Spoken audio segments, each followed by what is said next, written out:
বাপ থাকে 3 মাস এই ছেলের কাছে, মা থাকে 3 মাস ওই ছেলের কাছে, অথচ এই মা বাঙ্গা করে সূর্যের আলো ঢুকে বৃষ্টির পানি পড়ে, টাকার জায়গা নাই, একটা খাট ভালো ছিল না, 5টা সন্তানকে বুকের মধ্যে নিয়ে শেষ সন্তানকে বুকের দুধ খাওয়াই সারা রাত পার করে দিয়েছে, না ঘুমাই কথা বলেন ঠিক কিনা?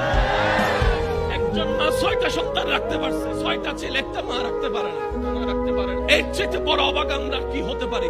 আল্লাহ যে গজব দিয়ে ধ্বংস করে দেয় নাই আমাদেরকে, এটা আগে শুকরিয়া করতে হবে। আমার আওয়াজ শুনছেন? এমন কোন সন্তান যদি থাকেন মাকে বাগবটরার মধ্যে লাগাই দিয়েছেন, আমার যদি কথা শুনছেন, এমন যদি আমার ভাই বোন যদি থাকেন মা বাবার সেবা করার সুযোগ ছিল, কোন রাগ করে করতে পারেন নাই, আমার দিকে তাকাই হলো, আমি ভাইয়ের কথা রাখার জন্য হলো, মায়ের পায়ে ধরে ক্ষমা চাওয়া শুরু করেন, বাবার পা ধরে ক্ষমা চাওয়া শুরু করেন। মনে রাখবেন, এদিকে মা বাবা আপনার উপর খুশি হয়ে যাবে, রব আপনাকে কবুল করে নিয়ে যাবে।